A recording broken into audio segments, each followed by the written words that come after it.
Bonjour ou bonsoir à tous, vous qui regardez les vidéos, que ce soit le jour ou la nuit, ici DVD Pro Catch, et ça y est, on y est, plus que le dernier DVD à, à citer en review de vidéo.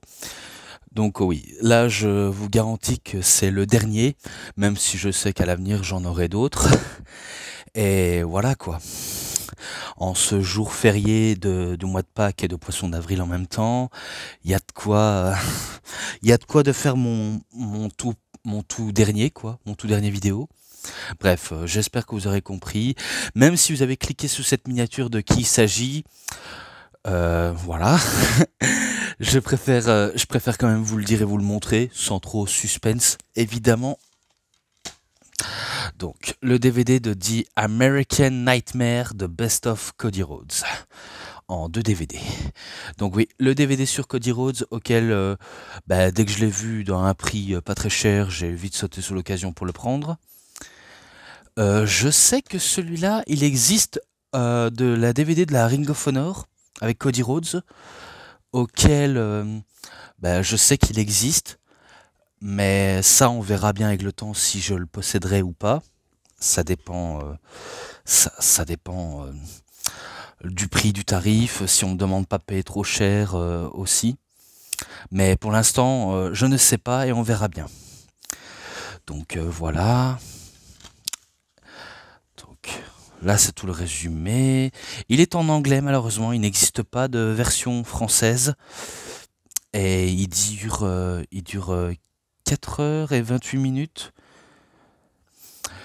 En sachant que maintenant pour la WWE au niveau des DVD, c'est terminé, vu comment on a laissé place au, allez, au, on va dire vidéo digitale, que ce soit sur le network ou même bientôt sur Netflix, vu comment maintenant les DVD ne seront plus d'actualité.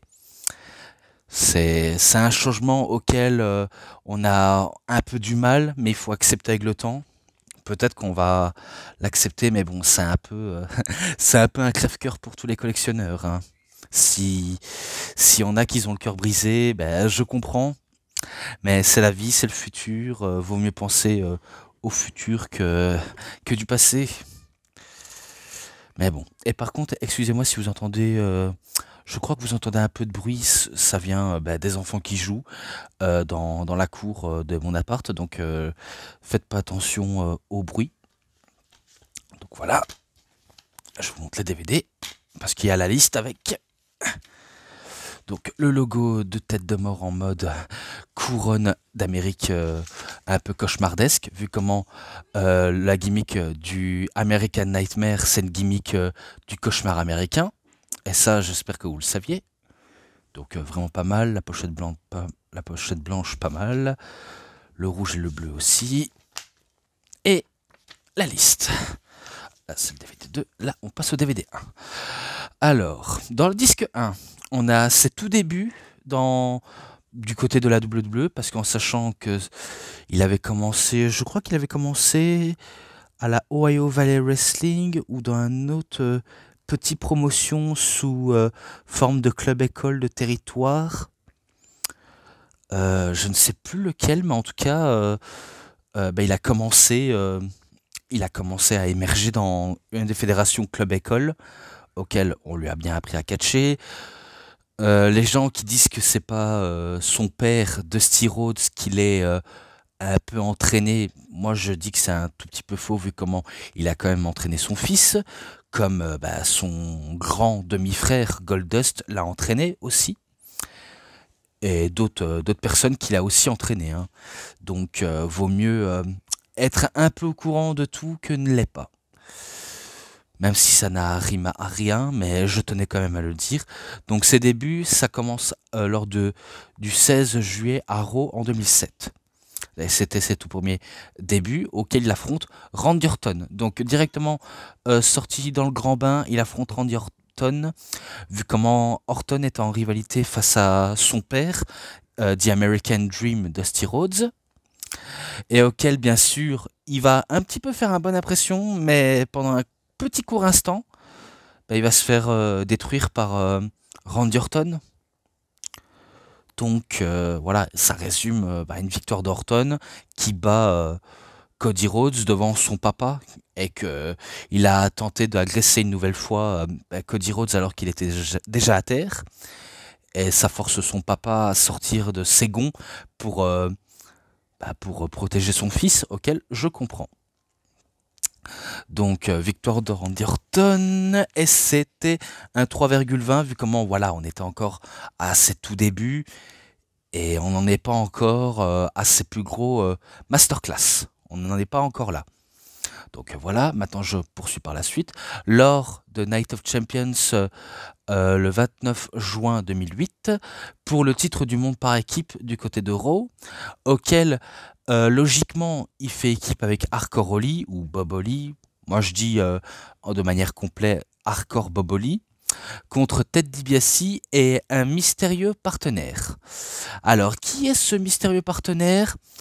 Eh ben personne, si ce n'est que c'est Cody Rhodes qui trahit Hardcore Holly et auquel Ted DiBiase et Cody Rhodes bat Hardcore Holly. Et même si à la base Cody Rhodes était champion avec Hardcore Holly, il ne perd pas le titre indéfiniment vu comment il remporte avec un autre partenaire. Donc ça s'appelle switcher d'un partenaire à l'autre, même s'il a trahi Hardcore Holly, mais au moins on sait que maintenant ça a peut-être propagé la nouvelle Legacy. Ah, la bonne époque. C'était la bonne époque. La bonne époque de la Legacy où deux jeunes loups tentaient de s'associer avec un autre fils de grand catcheur et qui commence à devenir un peu comme un leader auquel ils voudraient tous s'associer. Donc je parle bien évidemment de Randy Orton. Et ça, c'était la très très bonne période. Hein. Vraiment la bonne période. Pour ce match-là, c'est 3,5 et c'est victoire de Cody Rhodes et de Ted DiBiase Jr. Et d'ailleurs, quand je repense à Ted DiBiase Jr., même s'il avait un peu arrêté de catcher pour la WWE, je me suis peut-être un peu dit qu'est-ce qui aurait arrivé s'il aurait encore été là. Peut-être qu'il aurait quitté la WWE pour se réinventer, de se recréer une nouvelle identité propre à lui, l'histoire de se reconstruire. Et je ne sais pas, il y avait toutes les 36 solutions. Mais finalement, lui, sa solution, c'était quitter pour de bon le monde du catch et travailler un peu pour l'État auquel il est inculpé de voler l'État et auquel il risquerait la prison. Donc j'entends toutes les actualités sur lui, même s'il veut s'en tirer profil. Ah mais ça sent le roussi, hein. Ça sent clairement le roussi pour Ted DiBiase Jr. Malheureusement. Mais bon, je préfère passer. Lors de Hell in a Cell le 4 octobre 2009, dans un Hell in a Cell match, auquel The Legacy affronte The Degeneration X, donc DX, Shawn Michaels et Triple H, auquel ce match-là, je l'ai déjà cité comme le Night of Champions de 2008, auquel je l'avais déjà cité.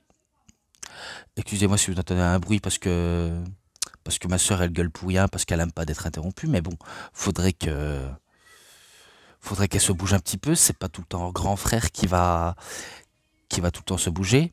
Donc pour ça, je décide de m'excuser pour le bruit. Parce que on n'est pas tranquille ici, je vous le dis, on est vraiment pas tranquille. Hein. J'essaie d'être le plus tranquille possible, mais ça me prend tout le temps le dessus. Je me rappelle dans ce match-là, auquel Cody Rhodes et Ted DiBiase vont un peu dominer un petit peu le reste du match, et aussi à écarter Triple H de la cage. Je crois qu'ils vont le tabasser même dans les vestiaires, ils vont le tabasser, jusqu'à ce que il ne revienne pas jusqu'au ring, alors que Ted DiBiase et Cody Rhodes vont tabasser Shawn Michaels directement dans la cage, dans le ring, auquel ils vont réussir à fermer la cage. Donc ça va être un massacre sans fin pour HBK. Mais même s'il tente des offenses, il se fait quand même calmer par les deux jeunes loups. Et un peu plus tard, je crois que Triple H arrive. Soit il utilise sa massue, ou alors une pince pour couper la chaîne pour qu'il puisse rentrer dans la cage. D'ailleurs, c'est ce qu'il va faire.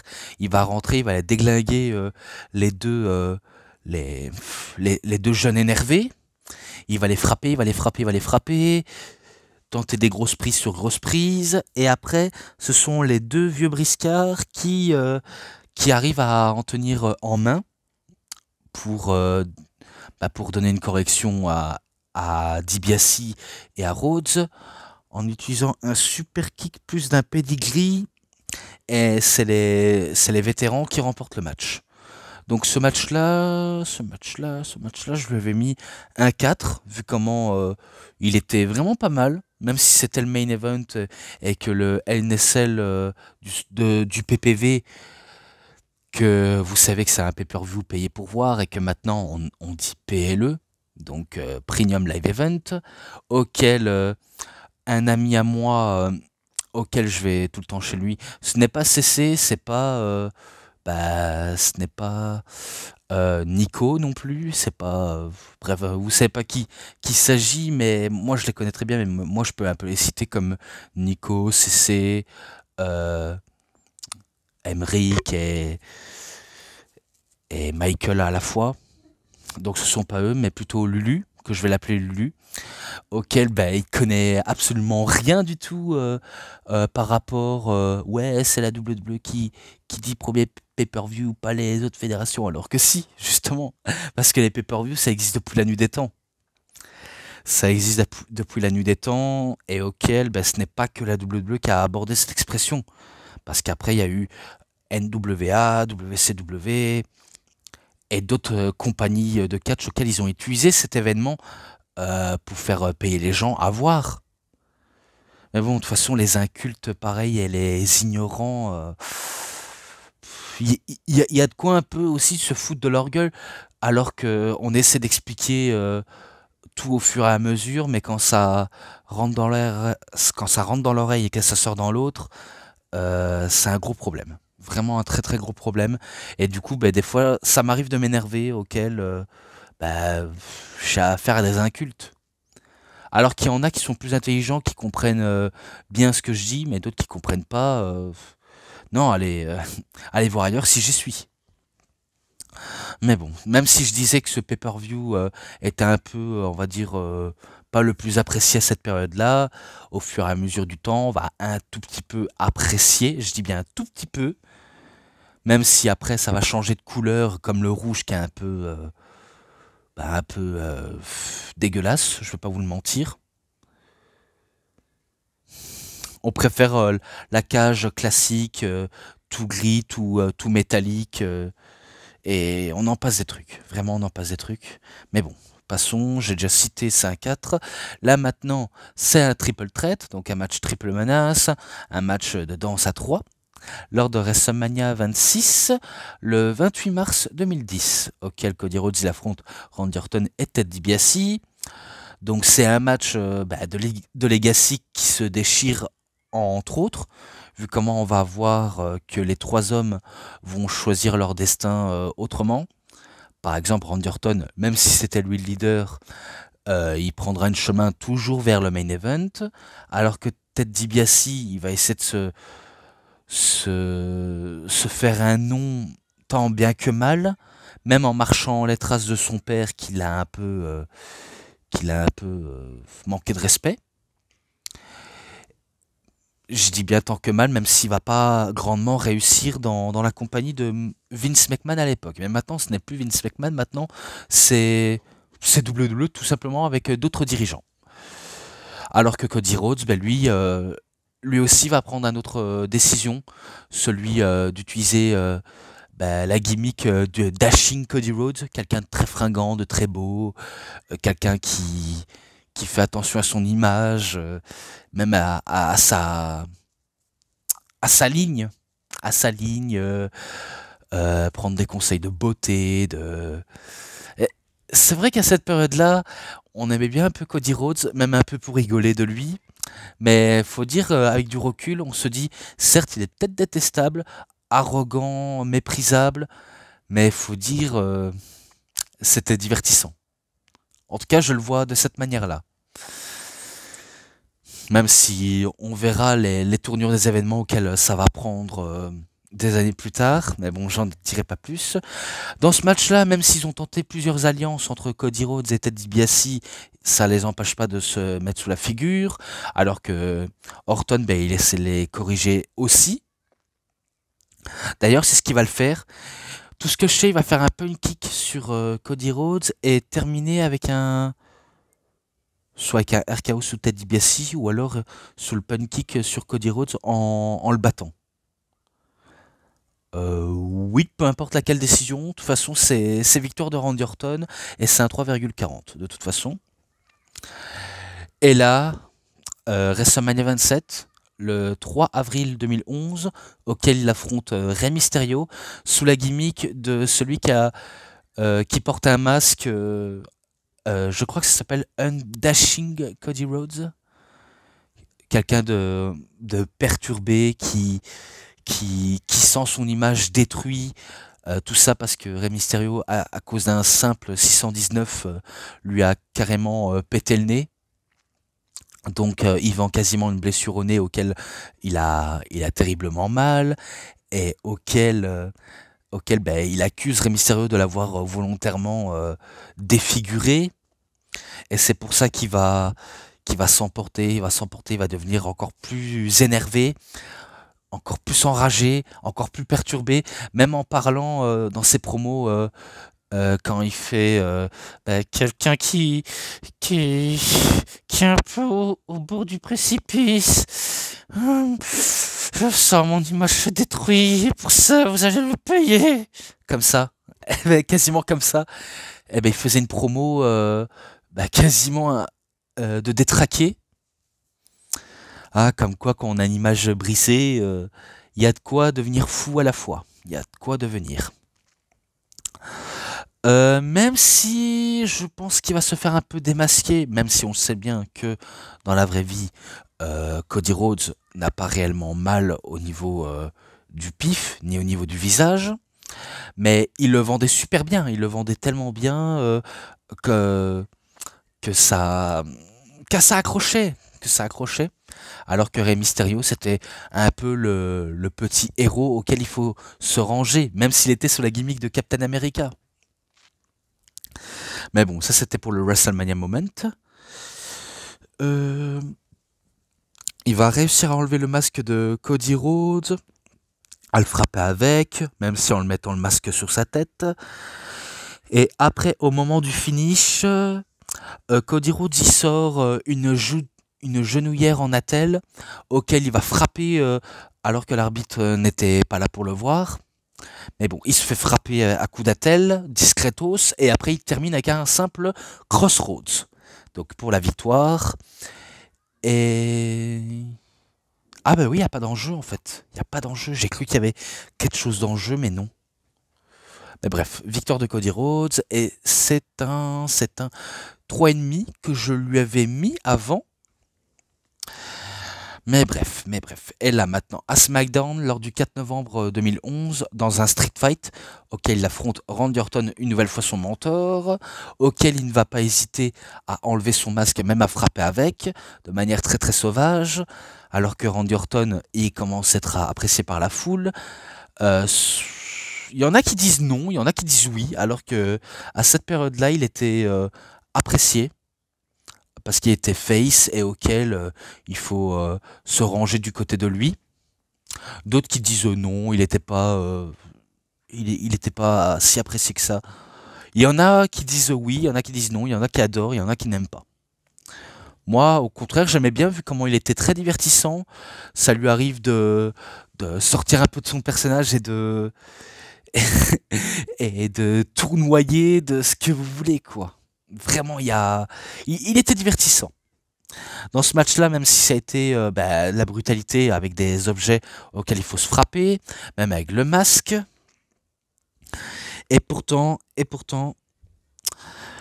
à la fin, c'est Randy Orton qui bat Cody Rhodes avec un RKO pour la victoire.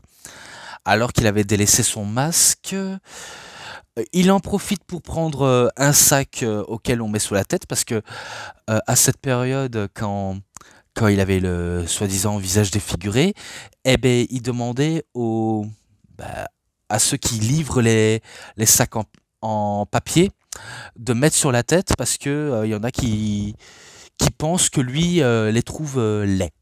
Il y en a qui pensent qu'ils sont moches, qu'ils ont une mauvaise mine. Donc pour ça, mettez un sac sur la tête, voilà, pour cacher votre visage. Donc c'était un peu ça, mettez votre masque sur la tête, vous êtes moche, vous êtes complètement défiguré, vous me dégoûtez, j'ai envie de vous cracher à la figure quand je vous vois avec une mauvaise mine. Eh ben là, c'est lui qui s'est mis un masque sur la tête, alors que son masque en plastique transparent était cassé. Voilà, il était cassé. Pour ce match-là, c'est un 3,40 aussi, parce que j'avais pas été inspiré à cette période-là, mais là j'avais décidé de mettre ça. Donc voilà. Et là, il affronte une nouvelle fois Rey Mysterio à SmackDown le 31 août 2012, et auquel le match fut être un peu court, et que là, il a complètement abandonné son côté undashing. Là, il a récupéré un peu du nouveau galon. C'est un peu un renouveau dashing sans, on va dire, trop donner des conseils et tout ce qui va avec. Je suis un peu mauvais parleur de dire ça, mais il y a tellement de trucs, hein, tellement de trucs. Même si dans ce match-là, il a voulu refaire un peu comme à WrestleMania 27, sauf qu'il va se faire rapidement couper l'élan par Rey Mysterio qui le surprend avec un simple petit paquet, auquel il perd le match, et tellement qu'il est dégoûté de sa défaite qu'il décide de l'attaquer sauvagement Rey Mysterio, excusez-moi, il décide de l'attaquer, mais sauf que Sin Cara arrive pour sauver son soi-disant celui du prétendant au masque, parce qu'on entendait une rivalité Rey Mysterio contre Sin Cara, finalement qui n'a jamais vu le jour. Ça aurait peut-être vu le jour au Mexique, mais à la WWE, pas du tout. Vraiment pas du tout. Et ça l'a ramené à faire une alliance, et auquel ça n'a pas été fait. Pour ce match-là, c'est un 3,50. J'ai trouvé vraiment pas mal, même si c'est pas encore la grande folie, je vais pas vous le mentir, c'est pas la folie. Mais bon, je passe pour le dernier de ce DVD 1, auquel il affronte Randy Orton lors du 2 septembre 2013. Du côté de Raw, alors tout ce que je me rappelle, c'est que à cette période, Randy Orton, il est du côté de l'autorité, il s'est rangé aux côtés de Triple H, et auquel Cody Rhodes, suite à la trahison de Damien Sandow lors de Money in the Bank 2013, va tourner face. Il va tourner face, et auquel il a été mêlé comme par hasard à cette rivalité parce que quand on lui a posé une question en disant «Ah tiens Cody, à ce qui paraît on a entendu dire que tu vas te marier», et Cody Rhodes dit «Ouais c'est vrai je vais me marier», et auquel voilà quoi, je fais ma vie, et je suis là aussi pour un peu combattre avant que je puisse épouser la femme que j'aime. Donc à cette période, il était en couple avec Aiden Style, que vous connaissez sûrement sous le nom de Brandy Rhodes. Donc voilà, petite anecdote. Elle était annonceuse, mais elle n'était pas catcheuse. Voilà. Et maintenant, elle est femme au foyer. Bref. Alors vu comment on lui a meulé, enfin, il a été mêlé sans qu'il le sache alors qu'il a rien demandé, eh bien on décide de le faire affronter Randy Orton, auquel il n'avait jamais réussi à le battre. Peut-être que dans le futur il réussira à battre son mentor, mais pour l'instant c'est pas encore tout de suite, on verra plus tard. Auquel dans ce match, spoiler, Randy Orton il bat Cody Rhodes, et même s'il a tout donné, il a tout fait pour faire tomber son ancien mentor, mais son mentor tellement qu'il est encouragé par la direction que Triple H le fait un peu donner carte blanche, et il ne peut vraiment rien faire, et du coup il se laisse marcher dessus, il se laisse piétiner par Randy Orton, et il se fait terminer par un RKO, et auquel bien sûr c'est victoire de Randy Orton qui était le champion de la WWE, Et il repart à la rampe, et c'est là où Triple H fait une annonce en disant que, vu comment tu as perdu face à, face à Randy Orton, et d'ailleurs, avant qu'il affronte Randy Orton, il avait dit que si jamais il échouait, il serait viré. Et ben là, il lui a dit en face en disant, bah, vu comment tu as perdu, et je n'ai nul autre choix que de te virer. Donc, bien sûr, Cody Rhodes, il apprend cette nouvelle, il est effondré, il fond en larmes. Enfin, pas qu'il pleure comme un bébé, parce que maintenant, avec les Cody Crybaby auxquels on entend parler de The Rock, et que ça nous laisse un peu en haleine. Mais là, cette période-là, il le vivait dans l'histoire. Hein. Dans l'histoire, il vivait mal, même si il sait que tout ça n'est qu'une storyline et que on est proche d'une storyline, la famille Rhodes contre-attaque contre l'autorité. Et c'est exactement ça, c'est exactement ça. Si jamais ils réussissent à battre les adversaires que l'autorité engage, ils seraient réengagés, que ce soit pour Cody et Goldust. Donc pour ce match-là, je lui avais mis... Oh merde, je l'ai pas noté. Je l'ai pas noté. Attendez, il faut que je revienne. Donc voilà, je suis revenu. Donc ce match-là, je lui avais mis un 3,60. Je crois que je lui avais mis dans le DVD de Best of Raw et SmackDown. Peut-être que je me trompe, mais je l'ai mis dans le cas d'urgence. Donc je suis un peu désolé. Mais bon, de toute façon, il faut que je passe à la suite au DVD 2. Parce que je sens que je suis un tout petit peu à bout. Et c'est pas pour vous déplaire. Donc DVD 2, à Battleground le 6 octobre 2013. Donc la carrière de la famille Rhodes était en jeu, donc c'est exactement ça. Et les titres aussi. Euh, attendez, si je me trompe. Ah non, non, non, peut-être que je me trompe. Je me trompe, mais en tout cas, la carrière de la famille en dépendait, en tout cas. Auquel on va les appeler les Rhodes Brothers, donc Cody Rhodes et Goldust qu'on connaît sous le nom de The Natural Dustin Rhodes, accompagné par The American Dream Dusty Rhodes, contre le Shield, donc Seth Rollins, Roman Reigns, et accompagné par Dean Ambrose, qu'on connaît maintenant sous le nom de Jon Moxley. Auquel ce match, c'était ça passe ou ça casse. Si jamais ils échouent, ils savent qu'ils vont être mis à la porte. Si jamais ils réussissent, ils sont réintégrés dans le roster. Donc c'était, on va dire, un match de dernière chance. Et auquel ça va avoir pas des proportions démesurées, mais ça va être épique. En tout cas, ça va être tellement épique auquel ils vont tout faire pour lutter contre ce fléau, et auquel, spoiler, ils vont réussir à battre le Shield. Si je crois bien, c'est un Crossroads sur Seth Rollins, auquel ils vont réussir à remporter le match, et c'est Cody Rhodes qui le fait sur Seth. Donc il bat le Shield, et ils sont réintégrés dans le roster sur la joie des catcheurs dans les coulisses, auquel ça a été un incroyable moment. Et que c'est un 3,40. Voilà, c'est un 3,40. Et là, maintenant, on repoursuit lors du deuxième affrontement, mais cette fois-ci, c'est pour les titres. Là, oui, je crois que c'est pour les titres. Lors de Raw, toujours le 14 octobre, toujours du côté de Raw, mais le 14 octobre 2013. Ah, je galère à parler, hein, je vais pas vous mentir, je galère à parler. Un match sans aucune disqualification pour les titres du monde par équipe qui étaient en jeu, auquel les Rhodes Brothers vont réaffronter le Shield, auquel tout est permis, ils peuvent utiliser des armes, ils font ce qu'ils veulent. S'il faut qu'il y en a un qui se fasse trucider, il y aura quelqu'un qui va se faire trucider. Ce serait trop cruel, mais c'est juste une image, hein. C'est un métaphore, comme on peut dire, même si mes métaphores sont un peu bizarres, je ne vais pas vous le mentir. Dans la foulée, je pense que le Shield avait l'avantage, même si après les Rhodes font le comeback pour contre-attaquer. Après, il y a renouveau domination par le Shield, auquel ça va forcer le Big Show à sortir pour un peu foutre la merde aux côtés de l'autorité. Vu comment à cette période-là, il n'était pas encore associé avec l'autorité, vu comment il était pour le contre-pouvoir, surtout pour bah, faire, faire gagner Daniel Bryan et aussi pour faire gagner les gentils qui ont été victimes par l'autorité.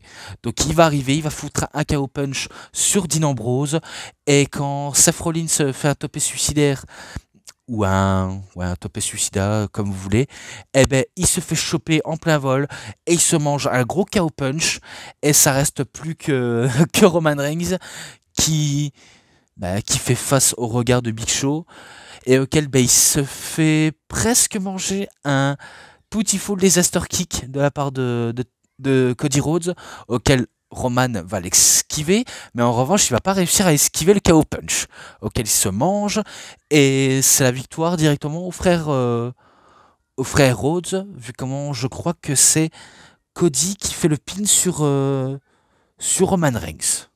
Je dois faire peut-être erreur, ou alors peut-être Goldust, je ne sais pas qui c'est, mais en tout cas, c'est victoire des frères Rhodes, auquel ils remportent les titres par équipe. Voilà, voilà. Ce match-là, c'est un 3,50. Je lui ai mis un 3,50 à cette période-là. D'ailleurs, je pense que je fais pas d'erreur. Et là, maintenant, c'est là où Cody Rhodes va il va un peu changer de gimmick et il va devenir un peu fou, un peu lunaire. Vu comment il faut savoir, c'est que lorsqu'il a perdu pour la dernière fois euh, aux côtés de son frère, il a perdu et il disait à son frère Goldust, trouve un autre partenaire parce que je sens que ça ne fonctionne plus. Eh ben forcément, l'autre partenaire, on en a trouvé, c'est Stardust. Bien sûr, Stardust, c'est l'alter ego de Cody Rhodes auquel il n'apprécie pas trop sa gimmick. Même si on sentait que dans sa gimmick, il faisait le fou, il faisait le dingue, il s'amusait. Mais même qu'il s'amusait, il aimait pas du tout sa gimmick. Hein. Ça le mettait pas du tout vraiment en avant. Mais bon, ils ont voulu reconstruire Cody Rhodes sous une autre gimmick, auquel ça va un peu forcer les gens à chanter Cody Cody, alors que lui, il savait au fond de lui que la WWE faisait un peu une mauvaise décision au niveau de son booking. Et lui, en jouant le méchant, en disant arrêtez de m'appeler Cody parce que Cody est mort. C'est ce qu'il était en train de dire. Donc, vu comment Stardust est fait frère Goldust, Dustin Rhodes, ils affrontent Ryback Axel. Donc Ryback et Curtis Axel. Ok, ça va prendre 2 minutes. Auquel ça va être l'équipe de Goldust et de Stardust qui vont réussir à les battre. Je crois que c'est ça. Mais en tout cas, ce match-là, c'est un 3,20 vu comment c'était rapide. Je tenais à vous le préciser. Et là, maintenant, à SummerSlam le 23 août 2015, un match par équipe, où il fait équipe avec King Barrett, anciennement Bad News Barrett, anciennement Wade Barrett. Si je le veux, je peux dire en nom complet The King Bad News Wade Barrett. Il y en a qui me diront non, tu mets tout complet, raccourcis ça parce que c'est trop long. Moi, je peux me prétendre, même si c'est pas les noms officiels, mais bon, peu importe. Ils affrontent Neville, anciennement Adrian Neville, et aussi un acteur de séries et de films d'action de super-héros, Stephen Amell, qui jouait le rôle de Green Arrow. Donc Green Arrow, la flèche verte. Ah, Stephen Amell. Lui aussi qui était fan de catch, et d'ailleurs, je crois que lui, il avait fait une série sur le catch auquel CM Punk qui jouait aussi le rôle. Et je crois que d'autres catcheurs a joué un rôle dans, dans dans ce genre de série, mais je ne sais pas trop. J'ai pas vu la série en lui-même, donc je peux pas vous le dire. Auquel ce match-là, même si il y a domination des heels, les faces vont prendre l'avantage. Même si je trouve qu'à cette période, Stephen Amell n'était pas encore n'était pas encore à l'aise sur le ring. Certes, il peut être un bon athlète, mais en tout cas, il était encore à ses tout débuts. Il n'a pas encore été très très très très bien formé à cette période-là. On l'a fait monter sur le ring pour de manière bankable, je pense. Enfin, je sais pas comment le dire, hein, mais c'est tellement dur à expliquer aussi. Hein. C'est peut-être pour du star power, peut-être pour ci ou là, j'en sais rien, quoi. J'en sais rien. Mais bon, de toute façon, dans ce match-là, c'est victoire de Neville et de Stephen Amell, vu comment Stardust et Barrett ils perdent le match, grâce à un simple Red Arrow, et que maintenant c'est le Black Arrow pour Neville, que maintenant on connaît sous le nom de Pac. Donc voilà. Ce match-là, c'est un 3,5, je lui avais mis un 3,5. Euh... Attendez, pourquoi je... Ouais, euh, attendez, parce que j'ai sauté un match. J'ai sauté un match, putain. Excusez-moi. Ah là là, pourquoi je vais trop vite? Je vais trop vite, bordel. Oh là là. Je m'excuse. Je l'ai carrément oublié sous les yeux. Auquel Stardust affronte Goldust lors de Fastlane le 22 février 2015. Oh là là. Oh là là, mais qu'est-ce qui me prend? Qu'est-ce qui me prend? J'ai- j'avais un œil sur celui-là, mais j'avais même pas remarqué qu'il y avait ça. Et du coup, ben, j'ai sauté le match. Oh, mais. Ah, mais je suis pas bien. Je suis pas bien. Je vais trop vite. En même temps, je vais trop vite, c'est à cause du temps. Hein. C'est à cause du temps de vidéo aussi. Mais bref, oh là là, mais. J'ai sauté un match. Qu'est-ce que je suis con. Je suis vraiment con, mais bon, je vais essayer de me rattraper. Oui, il affronte Goldust. Vu comment Goldust voit que son frère commence à délirer dans la folie, il tente de le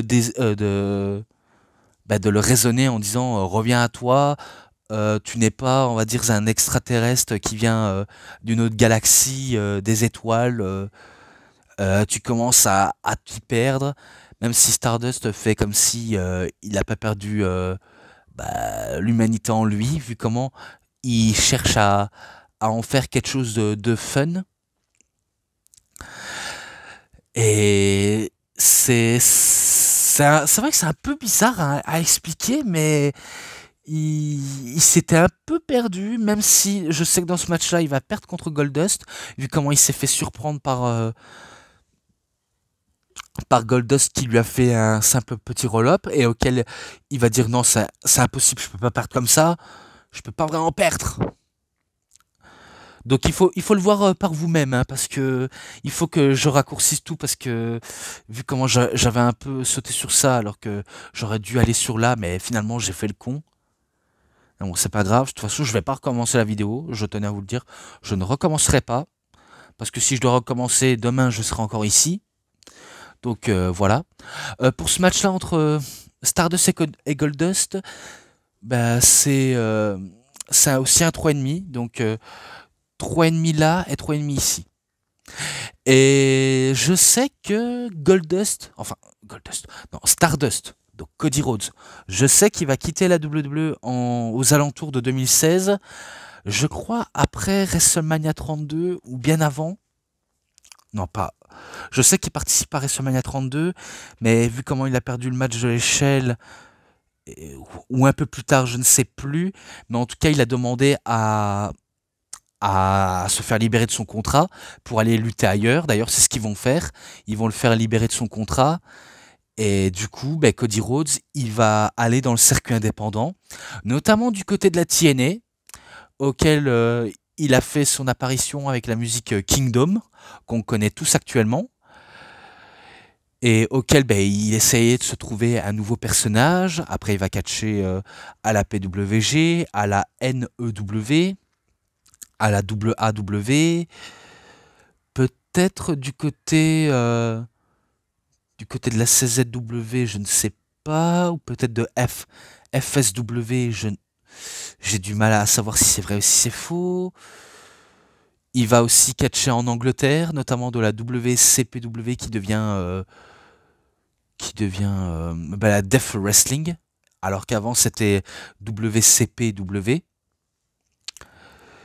Et après, par la suite, eh ben, il va un peu catcher partout, que ce soit au Mexique, au Japon notamment, du côté de la New Japan Pro Wrestling, et à la Ring of Honor, toujours aux États-Unis, alors il a sauté de fédération à l'autre, de Impact, de PWG, de, de Ring of Honor, et de j'en passe des fédérations. Donc il a quasiment sauté des fédérations à l'autre pour se construire un personnage du American Nightmare. Au début, il était encore brun, donc il était encore brun. Il n'avait pas encore rejoint le Bullet Club, vu comment il rejoindra le Bullet Club au Japon et un peu aux États-Unis pour la Ring of Honor. Mais en tout cas, au début, la gimmick du American Nightmare, c'était pas un héros auquel on doit l'apprécier, quelqu'un qui donne sa ceinture aux autres, qui encourage à l'encourager, qui est une source d'inspiration, qui est très combatif et qui pense au peuple. Au début, c'était pas du tout ça. Au début, c'était une gimmick très méprisable et auquel il était détestable. Et il pouvait quasiment s'énerver à tout moment, être condescendant, ce que vous voulez, être mal élevé. Donc c'était ça. Au début, la gimmick du American Nightmare, c'était ça. Ça se laisse ressentir à la Ring of Honor. Ok, il a été champion du monde de la Ring of Honor. À la TNA, il a été champion Grand Champion, je pense. Je ne sais plus, mais en tout cas, je sais qu'il a été champion là-bas. À la New Japan Pro Wrestling, il aura été champion des États-Unis de la IWGP. Il a pas été champion du monde à la IWGP, mais il a été champion de la New Japan à la IWGP des États-Unis. Et lors du premier show All-In en 2018, auquel on a tous vu, parce que même moi je l'avais vu passer, même dans les vidéos highlight, auquel il va affronter un certain Brutus Magnus, qu'on connaît sous le nom de Nick Aldis, oui, Nick Aldis, qui était champion du monde poids lourd de la NWA, auquel Cody Rhodes il va remporter face à Nick Aldis, et que le titre a une signification symbolique, vu comment c'était le titre que Dusty l'avait remporté. Donc ça lui tenait vraiment à cœur, jusqu'à ce qu'il perd contre... je crois contre le même Nick Aldis ou un autre catcheur, je ne sais plus. Je ne sais plus.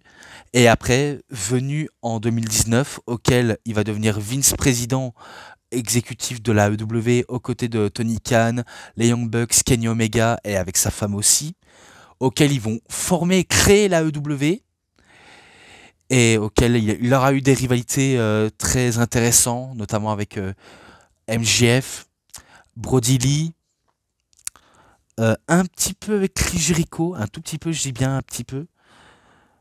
Le reste, c'était pas forcément du top, mais il faut, il faut savoir apprécier. Même avec Sammy Guevara également, jusqu'à ce que, lors de son dernier match à la AEW, il perd face à Sammy Guevara dans un match de l'échelle pour le titre TNT, auquel il a tellement tant donné pour cette ceinture.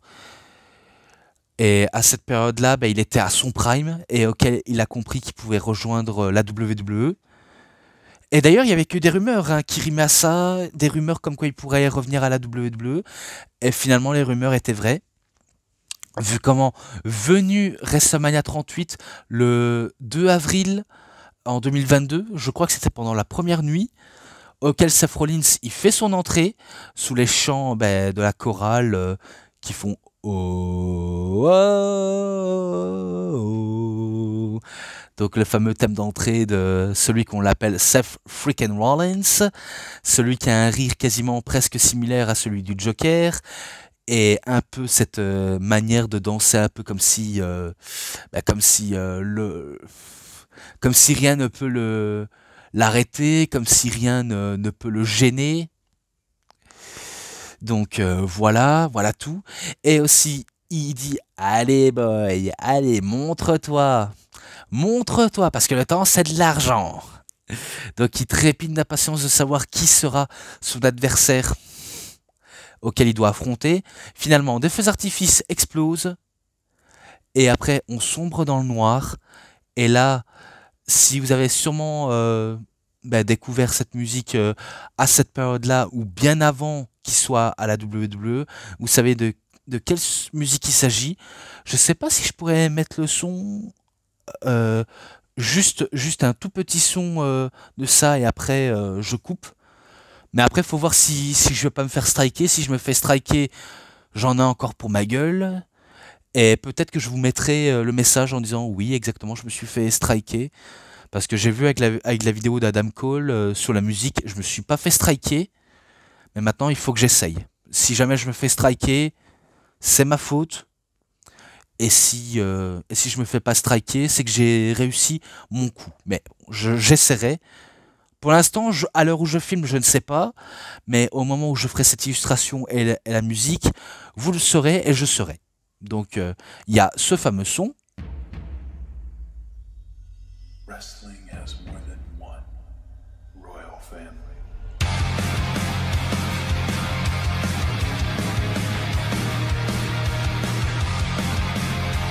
Donc voilà ce fameux son de Kingdom auquel j'adore ce son tellement je suis hyper motivé, je suis totalement hype par cette musique.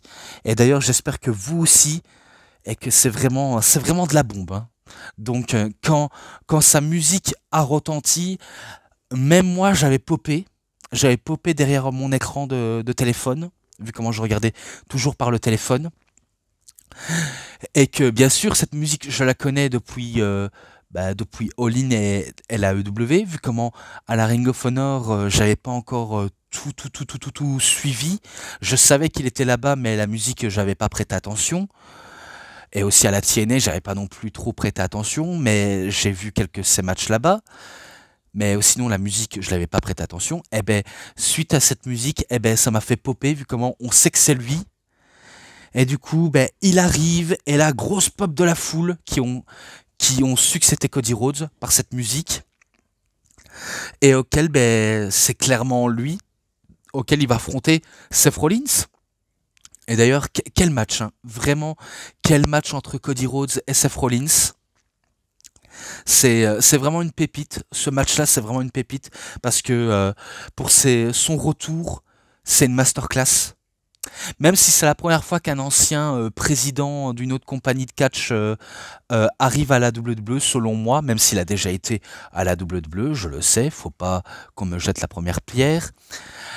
Alors que dans une autre compagnie, on sait qu'il a pété un trône, qui faisait allusion à Triple H, parce que oui, il a pris la massue, il a pété le trône, qui laisse penser que ce serait un message à Triple H en disant c'est moi qui bâtis mon royaume, je suis le maître incontesté du monde, et auquel je vais conquérir les fans de catch. C'est ce qu'il s'est au moins dit, et d'ailleurs c'est ce qu'il a fait. Grâce à ce match-là, on a eu des offenses de Rollins, on a eu les offenses de Rhodes, bref, tout s'est déjoué tout comme il fallait. Même si à cette période, Seth Rollins, il était un peu détestable et un peu chiant par moment, parce que j'avais un peu l'air de dire oh putain, mais qu'est-ce qui est chiant à rigoler pour rien alors que c'est rien de drôle. En revanche, quand il s'habille de différentes manières, me faisait un peu rigoler, vu comment je me dis, eh ben putain, il utilise les fringues de sa femme pour se lancer dans la mode, quoi. Je m'étais dit ça, hein, je m'étais vraiment dit ça, et que c'était c'était drôle, vraiment drôle. Mais bon, même s'il aura tout tenté, il perd face à Cody Rhodes suite à un simple crossroads pour la victoire. Donc victoire de Cody, pour un retour très triomphal, et auquel ce match-là, c'est un 4,60, vu comment il était bon. Il était vraiment, vraiment bien bon. Et maintenant, le dernier match lors de Hell in a Cell, le 5 juin 2022, dans un Hell in a Cell match, auquel il affronte une nouvelle fois Seth freaking Rollins. Et auquel Cody Rhodes, il va arriver, mais pas en très bonne forme. Pas en très bonne forme, vu comment c'est lors de ce match-là, on va le voir Cody Rhodes, que lorsqu'il aura enlevé sa veste, on va voir son son pectoral complètement tout bleu, tout violet, et auquel ça se voit que ça a gonflé, tellement que lorsqu'il s'est tellement arraché à l'entraînement à soulever des poids d'haltérophilie, eh ben, il a fallu d'un moment de petit coup de mou pour il se déchire le muscle. Soit c'est lors d'un segment d'une bagarre avec Rollins, soit c'est pendant un entraînement. C'était pas clair à cette période-là, mais je crois que c'est l'un des deux. L'un des deux moments auquel ben, il s'est complètement déchiré le muscle pectoral. D'ailleurs, John Cena pourra toujours en témoigner. Et d'ailleurs, même avec un muscle pectoral, il arrive presque à assurer son match. Même si quand Seth Rollins regarde la vue de son pectoral complètement violet, eh ben, il jubile, il sent qu'il va réussir à torturer Cody Rhodes pour le battre. Et pourtant, c'était pas évident. Même si je sais que Seth Rollins, il arborait une tenue en noir avec des petits pois jaunes. Donc bien sûr, la couleur noire et les petits pois jaunes, c'est un peu la gimmick auquel le papa de Cody arbordait fièrement, vu comment c'était un peu lui qui avait abordé un peu ce style du côté de la WWE. Mais auquel ben, Seth Rollins tenait à faire un genre de petit hommage et de dire à Cody, tu vois ça, cette couleur, c'est la couleur que portait papa, hein, c'est vraiment la couleur que portait papa. Donc il le narguait, c'était une fouine, hein, c'était vraiment une fouine ce Rollins, hein. Quasiment une fouine auquel il va pas hésiter à torturer, même à utiliser un kendo stick auquel il va appuyer sur au niveau du l'endroit où il a été déchiré, au niveau du muscle, et ben il va l'appuyer, c'était tellement dégueulasse auquel ça doit faire mal en faisant ça. Même s'il avait peu de force dans ses bras, il arrivait à s'en sortir, Cody Rhodes. À utiliser des objets, même à utiliser une massue, et aussi à faire un pedigree à la manière de Triple H, le mentor de Seth Rollins au passage, et auquel il pique un peu la prise, même si il y en a, ça gênerait pas du tout de piquer les prises des autres, parce que maintenant, tout le monde fait la prise de n'importe qui. Donc maintenant, on n'est plus surpris du tout.